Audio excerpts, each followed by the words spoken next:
Everyone, welcome back to my next video. Today we're going to meet Tina, who is in what I think is a really very pleasant, homey feeling van.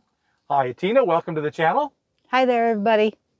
And Tina, how long have you been on the road now? I left in 2018, so it's going on 3 years now. That is definitely an old timer.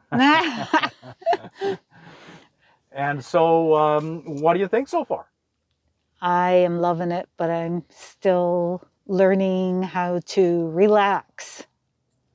And I actually named my van FreeLaxN, and it's partly freedom and relaxing, but I'm still trying to get the relaxing part down because I can tend to find myself very busy.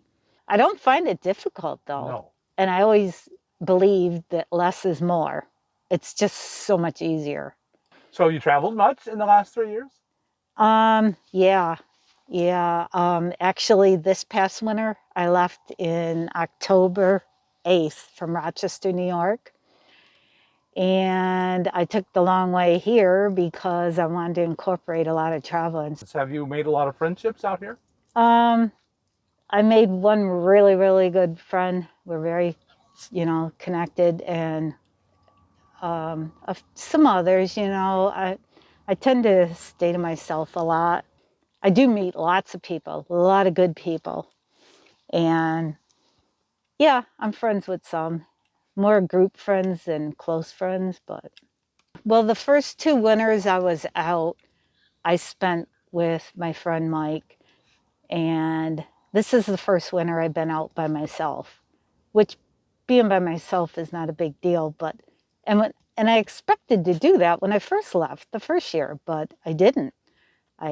We hooked up, and it was just very natural, and it became a tight friendship. And so we spent 2 winters together, and this is the first winter that I'm kind of doing it myself, which is fine because I do more traveling now.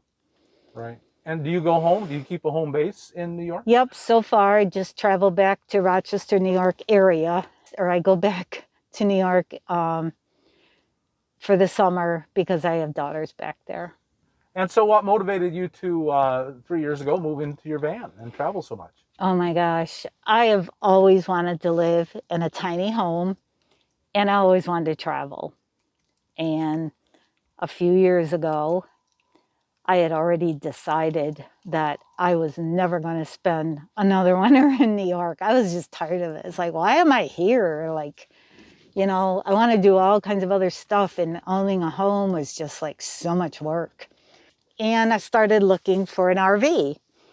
And I didn't know anything about vans or people living in vans, but I thought, I got to get an RV. So I got a 1990 Class C, and I fixed it up the way I wanted it. And I was thinking, okay, I got to stay at campgrounds, but that can be expensive. So then I found out about timeshare campgrounds where you can pay and stay the whole season. I thought, okay, that's what I'm going to have to do, because I'm going to leave in the winter and I'll just live in my camper. But then one day I came across a video, and this dude with white hair and white beard, and he looked like Santa Claus, and the heading on it said free camping. I'm going, what? Since when is there free camping? Like, I've taken my girls camping all their lives. I've been camping, never had free camping. So I saw the video, it said free camping, and I thought, oh my God, let me check this out.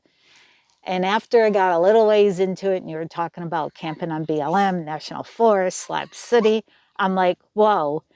I paused it, went and got a pad of paper, pen, started taking notes. And a light bulb went off. I go, this is what I'm doing. And I did a crash course on your videos. And so I knew places I could stay.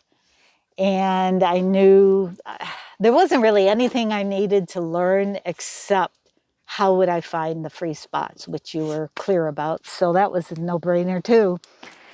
I really always knew that I think I got to get something smaller, because it was just a big old clunky thing. It was so much gas it took. You had to plan your exit before you could even get in a place. You had to figure out how you were getting out of it. My whole way out to Arizona, I'm thinking, I'm getting rid of this thing, I'm getting rid of this thing. But I'll get there, go through the RTR, get to Slab City, and what better place than at Slab City to transfer to a new vehicle, because I had all the time in the world. I could have 10 vehicles there if I wanted. So I started searching the Craigslist and Facebook Marketplace, and I found some. And Mike helped me out with all the steps. I couldn't have done it without him. And I just did it one step at a time. He took me to the Brawley bus station. I went from there to Yuma, looked at the vehicle, pretty much knew I was going to get it. But it wasn't done up like this. But it was this van. Yep, this van. Brought it back to the slabs, and that is where I tore it apart. I did everything. I put 2-inch insulation up the sides, across the ceiling. I did it all myself. There's a few things that I couldn't do, and I hired somebody at the slabs. And then when the van was ready to move into, boy, downsizing. I mean, I downsized from a house to my RV. That was a downsize. And then to go from my RV huge to this, but I knew it was going to be well worth it. I love being in the van. It's much more economical and much more easier to drive. Let's do a tour and show us around what you did. Okay. Originally, it had a bed from the back doors right out to here. The whole thing was bed. And then this thing was sitting right here, but it was a toilet. And look how high up it is. So Yeah, I crazy. cut into the bed and made like a little aisle. It came with the fridge, and it came with 3 100-watt panels. Then this, which is my kitchen counter now, but it did have a toilet seat where you can see the round hole. Oh, yeah. But I made it, I was going to be a sink, and I had a sink there, but I took it out because I don't need a sink. Like, I just use my collapsible tub. And right here I have, well, if I pump on that pumps the water out and out to here. And I have a little 2-gallon reservoir under there. And that's only for when I'm indoors and I really have to have inside water. I had the shelves put in, full length all the way down. I put these doors on. Basically, all my clothes are up there. Tons of room up above, too. Up above the driver's seat. Ton of room above the cab. Yeah, it's nice. And then another door. Oh, I found these in Slab City out in the desert.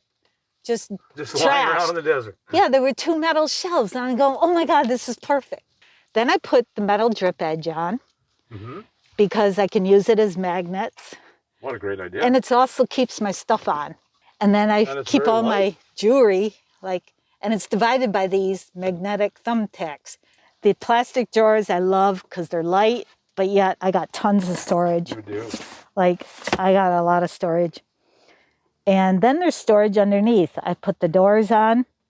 They're on this side, they're on that side, and they go all the way to the back doors. Oh, wow. So I keep all my water jugs under there. Right.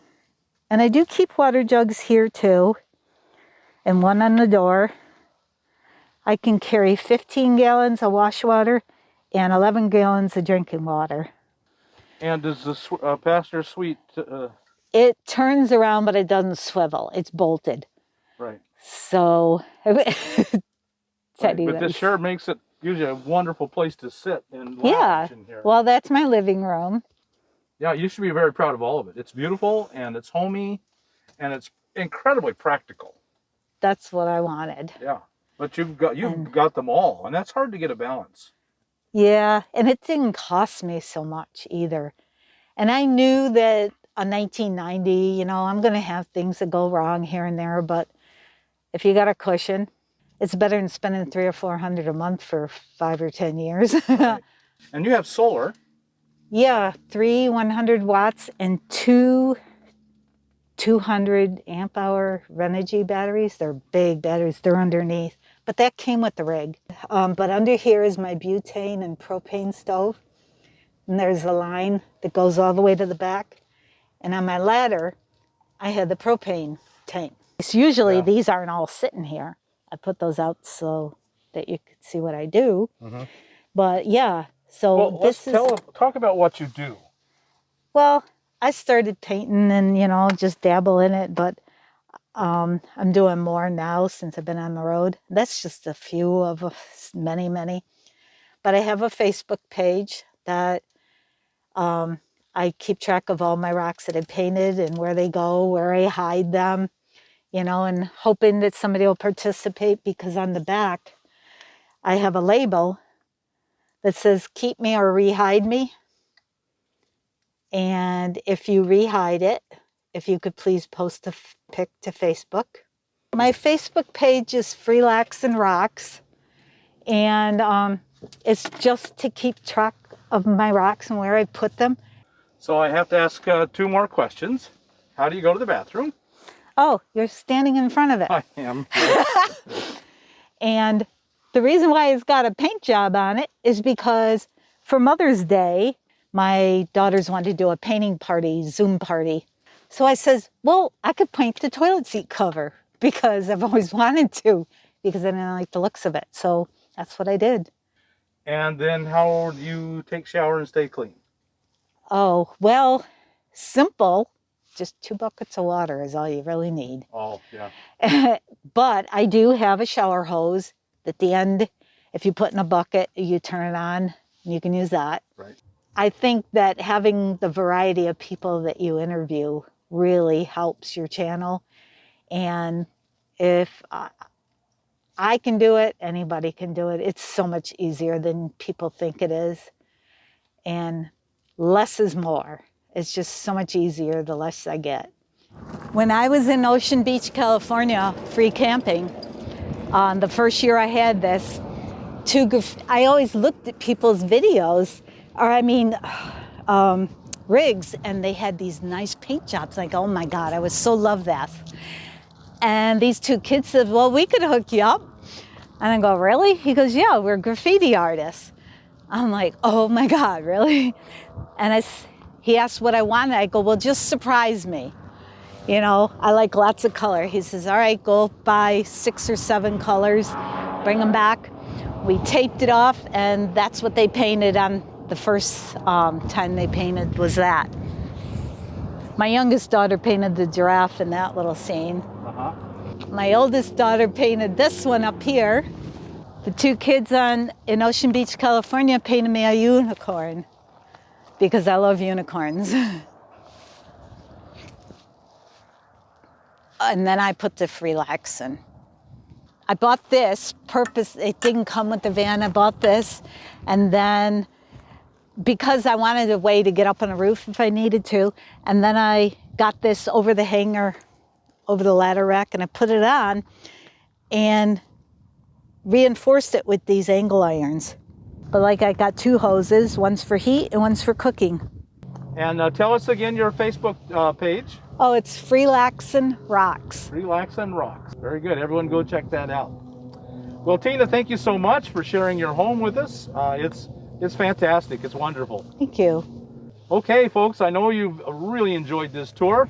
If so, like us on YouTube, subscribe to the channel, hit that thumbs up button, and we'll talk to you later.